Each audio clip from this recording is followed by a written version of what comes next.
The Walten Files 5 Faces of Grief is the best episode of the Walten Files to date. Faces of Grief shows us the journey of Rosemary's mental and physical transformation into Shaw the sheep, brought about by the loss of her two youngest children, Ed and Molly. In prior installments of the Walten Files, we only ever got to see the result of her transformation, not the process. But now, Martin has changed that and effectively created one of the best depictions of tragedy that I've ever seen. So, let's talk about it. From its conception, the Walten Files has presented itself as a story centered on the most heinous and shameful aspects of the human condition, and this is no different.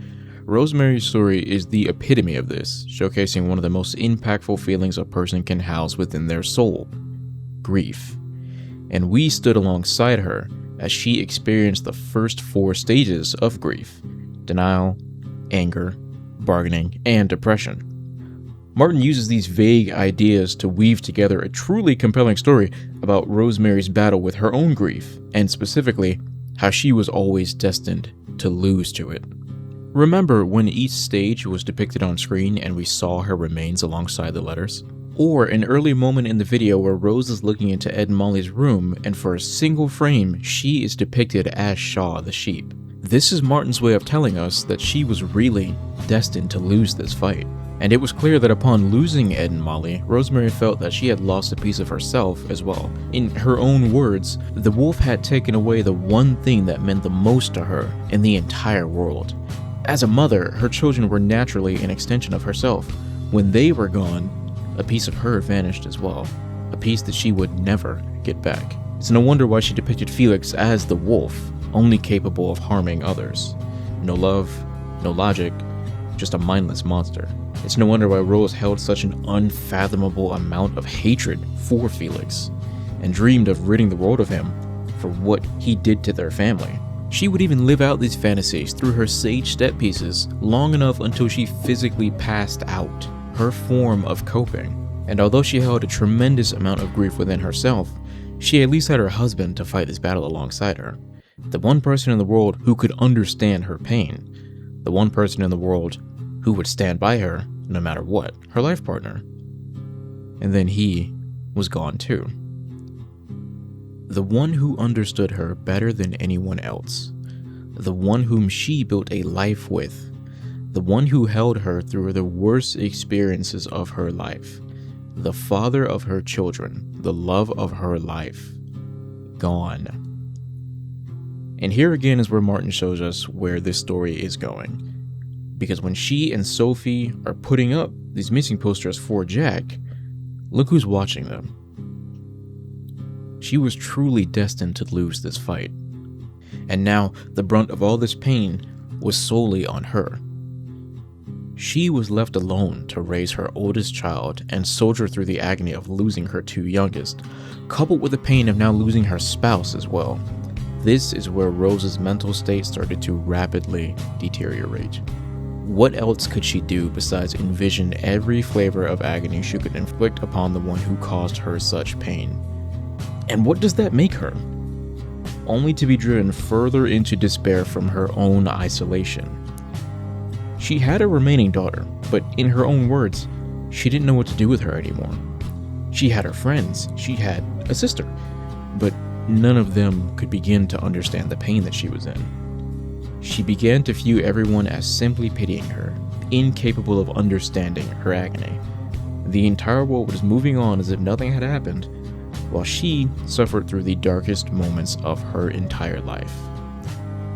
And to some extent, she was right. Every time someone tried to say something, the police officer, her sister, that employee, her own daughter, they could never reach her. She was truly alone. And at this point, the pain was becoming too much for her to bear. The sadness had fully engraved itself into her soul, hollowing her out until she was barely recognizable. The woman who once had a loving family, a devoted husband, and a very fulfilling life was now reduced to a pale husk of her former self, one that not even her oldest daughter could recognize. And unfortunately, this is where she begins to blame herself for everything. She was left alone with her thoughts of how she couldn't protect her children, or her husband, thoughts of how their deaths were somehow her fault. She began to see herself as the wolf. Martin even directly shows us this when Rose is depicted as a black wolf upon confronting Sophie for watching some of her old wedding videos. The difference between her bright smiling face in a wedding gown versus her darker, drearier face now could not be more apparent. Back then, she looked like the happiest woman on earth. Now, she looks like a walking corpse. A beautiful but tragic display of what grief can do to a person. And now, at her lowest point, with nothing and no one, she was putty in the hands of a being who sought to manipulate her for his own reasons. Lured back to where this all started, she faced Bon. By this point, she fully believed that her self was completely unrecoverable, that she would remain this empty husk until she finally passed away.